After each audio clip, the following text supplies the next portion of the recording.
अस्सलाम वालेकुम। मैं चेयरमैन मोहिब कौमी समाजी कौंसल असलम खान फारूकी।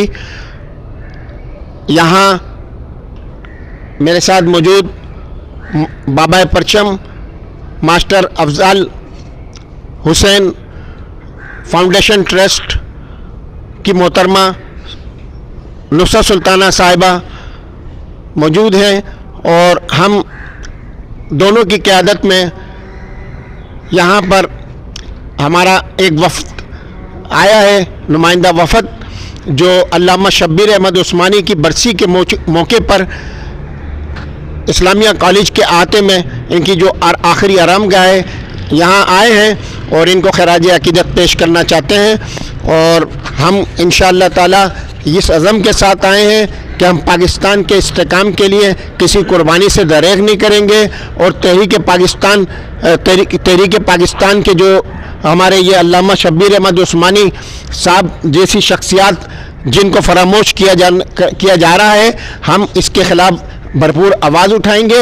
हम कहते हैं कि तहरीक पाकिस्तान के जो रहनुमा हैं और जो जिनकी कुर्बानियाँ हैं, जिनकी बदौलत आज हम आज़ाद फ़ज़ा में सांस ले रहे हैं, हम हुकूमत से कहते हैं कि इनके आयाम को सरकारी सतह पर मनाना चाहिए।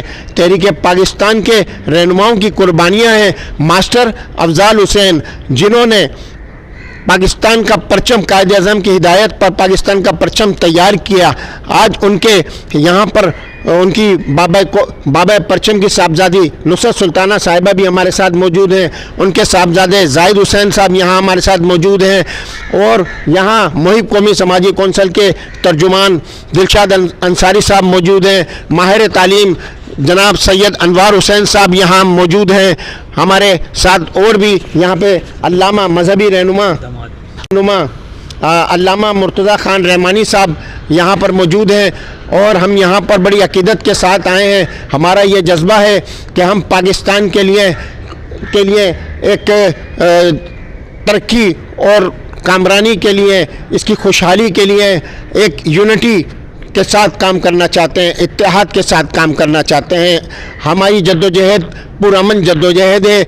हम हुकूमत से पुरज़ोर मुतालबा करते हैं कि अल्लामा शब्बीर अहमद उस्मानी की जो आज यहाँ पर खामोशी के साथ जो ये बरसी पर कोई भी सरकारी आदमी कोई भी यहाँ नहीं आया है। आज इनकी 75वीं बरसी है और हम ये समझते हैं कि ये हुक्मरानों की गफलत लापरवाही है। ये अल्लामा शब्बीर अहमद उस्मानी जो कोई मामूली नहीं बल्कि तहरीक पाकिस्तान के एक अहम रहनुमा हैं। कायदे आज़म की मौजूदगी में 15 अगस्त 1947 को अल्लामा शब्बीर अहमद उस्मानी साहब ने पाकिस्तानी परचम की सबसे पहले परचम कुशाई की है। इनको ये एजाज़ हासिल है और मास्टर अफजाल हुसैन वो अजीम रहनुमा जिन्होंने पाकिस्तान का परचम तैयार किया, तो आज हम यहाँ पर मास्टर अफजाल हुसैन को भी खराज अकीदत पेश करते हैं और अल्लामा शब्बीर अहमद उस्मानी साहब को भी खराज अकीदत पेश करते हैं और ये अज़म करते हैं कि हम पाकिस्तान के लिए पाकिस्तान के रहनुमाओं को मशले राह बनाएंगे और पाकिस्तान के लिए हम अमली जद्दोजहद जारी रखेंगे, हम पीछे नहीं हटेंगे। हमने ये अज़म किया है। आज यहाँ देखें, यहाँ पर जितने भी यहाँ पर ये हमारे अकाबरीन मिल्लत हैं जिनकी कब्रें हैं, ये यहाँ कब्रें जो बनी हुई हैं ये कोई आम लोगों की कब्रें नहीं हैं, ये अकाबरीन मिल्लत हैं, ये अकाबरीन मिल्लत हैं। सैयद सुलेमान नदवी साहब की कब्र है यहाँ पर सैयद सुलेमान नदवी साहब की कब्र है। यहाँ जितने भी 4-5 जो भी कब्रें हैं ये सब हमारे अकाबरीन मिल्लत हैं। मैं कहता हूँ कि हुकूमत को ये जो अहाता है यहाँ पर हमारे अकाबरीन मिल्लत हैं जिनकी ये आखिरी आरामगाह है, इस पर तवज्जो देनी चाहिए और यहाँ पर देखभाल का कोई माकूल इंतज़ाम होना चाहिए। हम देख रहे हैं कि यहाँ पर कोई भी माकूल इंतज़ाम नहीं, कोई बेहतरी नहीं, कोई सफाई सुथराई नहीं। आज जो अल्लामा शब्बीर अहमद उस्मानी की 75वीं बरसी है, इस बरसी पर कोई एहतमाम नहीं, हुकूमती सतह पे कोई भी शख्स यहाँ नहीं आया। تو یہ بڑی عجیب تشویش کی بات ہے کہ آخر حکمران کہاں سوئے ہوئے ہیں. حکمرانوں کو اکابرین ملت کے ایام کے بارے میں سوچنا ہوگا, ان کے ایام کو سرکاری سطح پہ منانا ہوگا. آج یہ ہم سب یہ مطالبہ کرتے ہیں کہ اس کی بہتری کے لیے, اس کی دیکھ بھال کے لیے حکومت انتظامات کرے.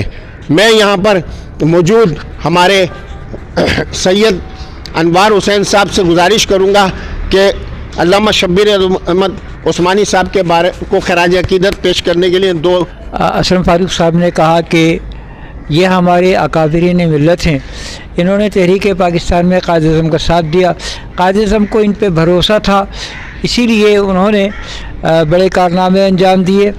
یہ علامہ شبیر احمد عثمانی بہت بڑے عالم تھے کہ انہوں نے قرآن پاک کی تفسیر لکھی, احادیث اور فقہ کی کتابیں لکھیں. اس کے علاوہ تحریک پاکستان میں انہوں نے علماء حق کی طرف سے, علماء اکرام کی طرف سے بہت مرکزی کردار ادا کیا, اور یہاں تک کہ جب قائد اعظم کا انتقال ہوا تو ان کی نماز جنازہ بھی حضرت علامہ شبیر احمد عثمانی نے ادا کی تھی. افسوس کا مقام یہ ہے کہ ہمارے بچے اور نوجوان تو بہت دور کی بات ہے, جو میری عمر کے لوگ ہیں یا مجھ سے بھی بڑے لوگ ہیں, ان میں سے بھی 90% لوگوں کو نہیں معلوم کہ یہ لوگ کون تھے. اس لیے کہ اب ہمارے ہاں پڑھنے کا رواج ختم ہو گیا ہے, اور لوگ صرف اپنے عزیزوں کی قبروں پر جاتے ہیں, وہ بھی شب برات کے موقع پہ. تو ہونا یہ چاہیے کہ ان لوگوں کو اور ان کے کارناموں کو یاد رکھا جائے اور انہیں خراج تحسین پیش کیا جائے.